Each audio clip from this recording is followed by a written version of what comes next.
For more on what this raid could mean for the former president, among other things, I spoke a short time ago with Mark Watson. He's director of the Australian Strategic Policy Institute's Washington office. Quite extraordinary and certain to stoke even further the flames of division here in the US. I mean, I'm not aware of anything that would match this.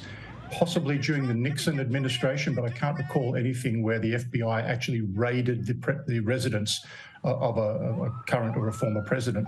If you believe Donald Trump is on the wrong end of this will just reinforce your view of that. If you believe that Donald Trump is a wrongdoer and has done wrong in his time in the presidency and immediately afterwards, you'll think this is a legitimate response to someone who's done wrong. So again, I just don't think this changes people's views. My concern is that it raises the level of extremism, particularly for the pro-Trump camp. And is there any detail emerging as to what the FBI raids were about? From what I can ascertain, various reports from the New York Times and others suggest it relates to documents that potentially were not relinquished when Mr. Trump left the White House. Yeah, look, it's not clear to me, Kieran, to be honest. A lot of these matters remain under seal with the FBI until they have to take them to court. So whatever's in the public domain, I'm sure there will be more that will be revealed over time. They wouldn't normally tip their hand on exactly what they were looking for and what they confiscated at this point.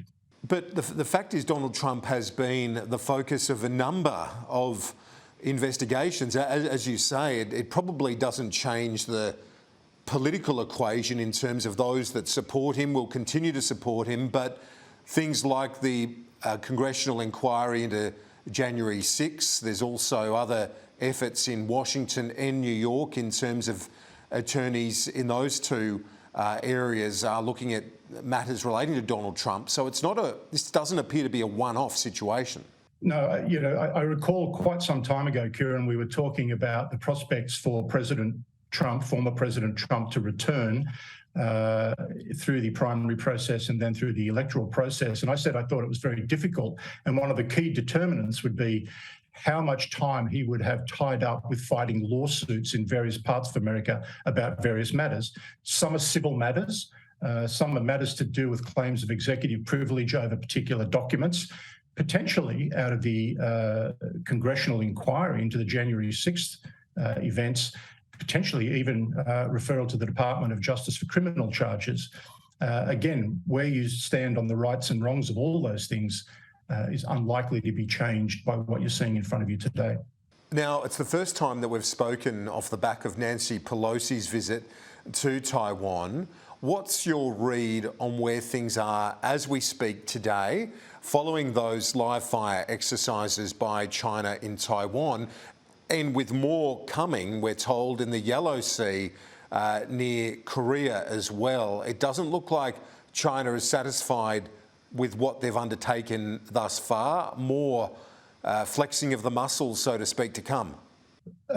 Look, every time there's a live fire exercise or Chinese aircraft fly inside the Taiwanese air defence identification zone, it ratchets up the possibility of miscalculation, whether it's by a Chinese pilot or a Taiwanese gunner, and the risk of an accident becoming an incident and becoming a catastrophe.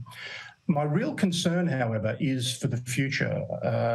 In this sense, Xi Jinping was absolutely roasted on Chinese social media for being too soft in response to Nancy Pelosi's visit. The US has said there's been an overreaction to the visit, but a lot of people in China think that Xi Jinping here has been found wanting. He talks a good game, but he didn't deliver. And my concern is that Xi Jinping has created a number of forces now inside China that he's struggling to keep under control. If you think of the newly expanded and highly capable People's Liberation Army, you have the wolf warrior diplomats on the international scene, you have even party organs drumming up the nationalist rhetoric, and then tens of millions, if not hundreds of millions of Chinese have grown up in a new China where China's own version of manifest destiny is taught from a very young age. My concern is that when Xi Jinping looks around over his shoulder, he's got a lot of people urging him to even stronger action than he's taken. And while we may get through this particular incident, my concern is the planning for the next one and what the threshold might be to prompt Xi Jinping to have to take action, because he's created this enormous force of nationalist feeling behind him that will prompt him to action. That is concerning, certainly, if that's the situation in China. What about the reaction in America to Nancy Pelosi's visit? There have been some, including Kevin Rudd, Australian former Prime Minister, among others, that say Pelosi's visit was unhelpful. What's your read on it?